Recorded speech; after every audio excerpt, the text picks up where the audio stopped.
Hey, good morning, everyone. Welcome to the Two Sistas podcast.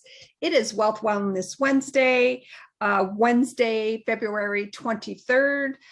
I always have to remind myself what the date is. Dates seem to run as I get, a little bit older, the dates and everything seems to meld into one. But in any event, again, good morning, everyone. My name is JoAnnas, aka Wellness Diva 5.0. And you may see that we're missing a sister today. We're hoping that she will be on, but she is traveling, so we're not sure that she will be on. So just wanted to alert you. Today we have an amazing guest, and Carol Sue and I love the fact that we have the opportunity to really engage in some incredible conversations with entrepreneurs who are also in the same industry that we are, the wellness industry. And obviously we love wellness, through diet, fitness, nutrition, and everything that kind of rolls in with that. So today we want to welcome JoAnna Johnston. Welcome to the Two Sistas podcast. We are so excited to have you on with us today. So welcome. Thank you so much, Janice. I'm delighted to be here. You're awesome. And as I said, you are a health coach, but what I loved about your health coaching story, and when we chatted a couple months ago, you are the creator of Simple Diet Solutions. And I really was captivated by that. So can you tell us about your journey to not only become a health coach, but how you created Simple Diet Solutions? Well, yeah, it's a story that really goes back, almost my whole life, as I suppose most of us do, right? We're all the culmination of everything that's happened to us all throughout our lives. When I was growing up, my mother had a couple of what would now be called food sensitivities. And so I actually grew up reading labels and looking for even hidden ingredients. And it was something that came very naturally to me, but it never occurred to me to use it for anything more complicated than those couple of what I thought were very isolated, very unusual sorts of sensitivities that had a very immediate, very obvious kind of reaction. So obviously, if you eat a thing and it makes you sick, you don't do that, right? It wasn't until my son received a diagnosis of what's now generally called autism spectrum disorder. At the time, it was Asperger and ADHD combined type, meaning both inattentive and hyperactive. And I read a little bit about it and was actually able to realize that dietary therapies were very effective for those things as well. And so we started working with him, and we got some testing done. And 10 years later, he doesn't qualify for a diagnosis anymore, is the short version. But we tried many things, and along the way, I really discovered that method of changing one's diet is really, really powerful and completely available to everyone for anything they may be dealing with health-wise. And so I began studying into it more now that my son is grown and has been out on his own for going on 3 years now. I've begun putting together this program and I'm calling it Simple Diet Solutions, because the idea is, as I said, really very simple. You eat a thing, it makes you sick, so you don't do that. But discovering what those things can be, and the individual aspects, and also there are some, as I originally read, some things that are commonly triggers for specific issues and conditions. And so I began studying that and working with others to help them use their diet to address their health concerns. Wow. I don't know if you saw, but I was feverishly writing here. And of course, for our listeners, I had what I call a jaw drop moment. I'm going to kind of back up with my notes here and get back and kind of move forward a little bit. So you mentioned food sensitivities, which a lot of Americans have. And like you said, when we eat something and we get sick, then we know we shouldn't eat it. But a lot of times people don't recognize that. We still want what we want, and yet they still go for that. So I guess the question with that would be, what would you suggest to someone? Obviously, I know what I would do, but I love hearing other experts' opinion on this. What would you suggest to someone who, for instance, is facing maybe having gallbladder surgery because every time they eat a certain food, they're getting sick, and that disrupts the gallbladder production? What is some advice or some words of encouragement, anything that you can tell us from your point of view, other than obviously we know we shouldn't be eating that, right? So what suggestions can you tell us that you've coached your clients with if they're facing something like that? Yeah, JoAnnas, as with so many things, it often involves just a little bit of a shift in our thinking, right? You said, oh, well, we want what we want, and that's true. But if you want what's bad for you, what I would coach people is, to really look at what's underneath. Why do you want what's bad for you? And it's much more obvious in a situation like my mother had, right, where you eat the thing and you're throwing up within, an hour. That a particular food is, when the symptom is very immediate, obvious, uncomfortable. Usually those changes are relatively easy to make, but some of the more longer term things, maybe you don't get super uncomfortable right away. And so you think you can keep doing it, well, at least sometimes, right? And there's a great deal of advice and discussion out there about diet and about whether or not you really have to do this sort of thing as a as a really committed decision, right? A lot of diets are only meant to be done for a short period of time, and then they tell you, well, then you can just go back to doing whatever. So it's a short-term deprivation based thing, and nobody enjoys it. And I find that attitude is very unproductive. So I work with people to help them create an attitude of, I'm doing what's best for me, and I'm doing this because I love myself, or I love my family, or my children, my grandkids. I want to be there for my grandkids. These kinds of things that resonate with people. And if you're making yourself sick every time you eat, you're not going to be able to do all that. And so just kind of creating that shift around the thinking about, well, what do I want and why do I want it? Exactly. And I love what you said. And there's a key there, the shift of thinking.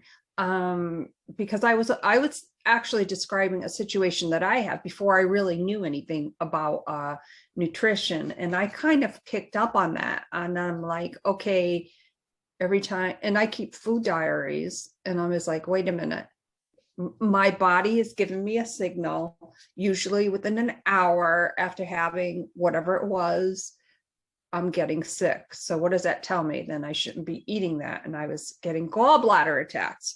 So once they found out, I knew there was something going on. And I think the shift in thinking is really tuning into not only the emotional aspect of eating, because there is an emotional aspect of eating, but also listening to those cues about asking those specific questions. I was faced with having gallbladder surgery, and I'm like, no, thank you. No, now that I know that I can shift my dietary intake in a different manner, I'm I don't know, I just want to keep all my body parts that I want to keep. If I don't need to put myself obviously through a surgery, I don't want to do that. And long story short with that, obviously I didn't have the gallbladder surgery, but I'm very mindful of that. And different clients that I've coached throughout the years, where we talk about and go through the emotional part of it, which is can be very overwhelming, because food is often associated with our emotions and so forth and so on. And I love the fact that you really are down to earth and work with your clients in such a manner where they can really move forward with their diet, their dietary restrictions that they may have, or that things that may pop up. I know that keeping journals of what we write, but I would often kind of guide my clients to write why they're eating what they're eating. And I thought on a whole base that it was very enlightening, not only to myself, but obviously to the client. Like, a lot of times when you journal out, and let's say you're journaling for 7 days, I always say, go back and read what you've written.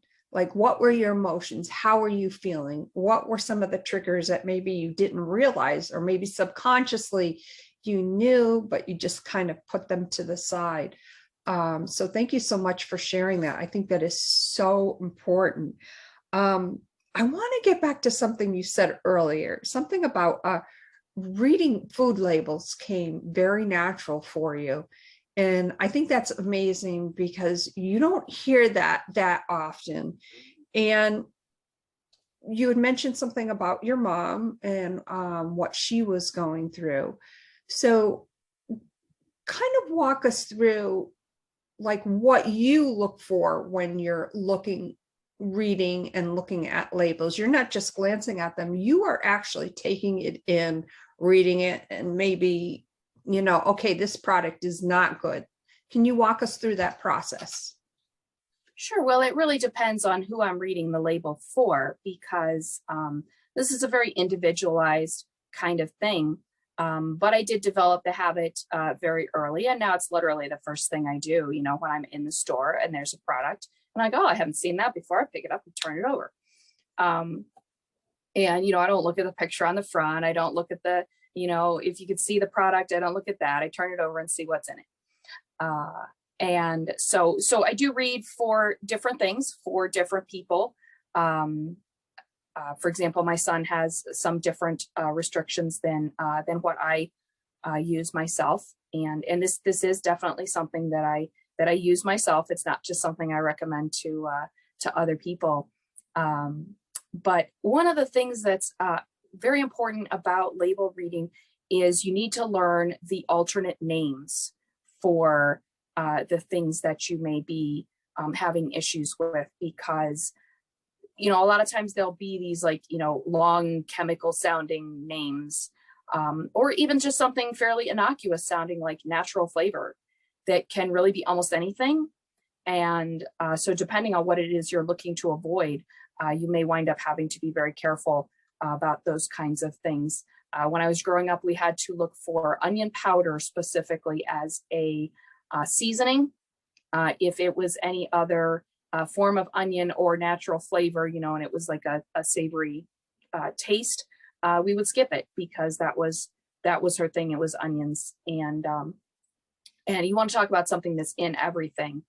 It's really in everything, and often isn't listed because it'll be hidden under spices and natural flavors and things, so that the manufacturer doesn't have to disclose their recipe.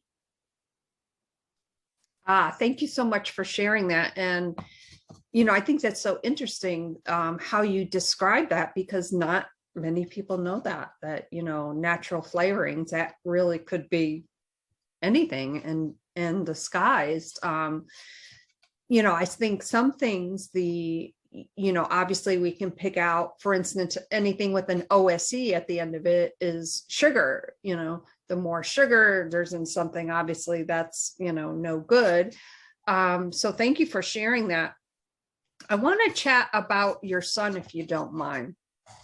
And that was my jaw-dropping moment when you were describing the different dietary therapies that your son went through. And if you can just kind of walk us through that a little bit. Sure. Well, once again, it was very individualized. So what I'm about to describe isn't necessarily a generalized recommendation for anyone on the autism spectrum, but we went through a kind of a cumulative process. We began with a gluten-free, casein-free diet. And for those who don't know, casein is a milk protein. And so it's a stronger restriction on milk products than just dairy-free or lactose-free. You have to actually get rid of any dairy products at all. And then we went from there and we added soy. And then we had some specific testing done. And he came back allergic to 66 different things, which sounds like a lot, but fortunately the test tested over 120 things. And I believe they're now testing over 150. The same company, same test is testing more things. So it did give us approximately the same number of other things that were safe to eat. And so we just built a diet around those. And it was after about 5 weeks on that specifically allergy diet that the ADHD basically evaporated and never came back. Then we went from there and added a few other specific things here and there. We did redo the allergy test after about 18 months, and we're down to only 24 allergen items. So that was very nice because it was very quantitative result that we could see as opposed to just, observing his behavior and school performance and that sort of thing. I apologize for interrupting you, but that blows my mind. He went from, I think he said 66. Mm-hmm. And after 18 months to 24. Mm-hmm.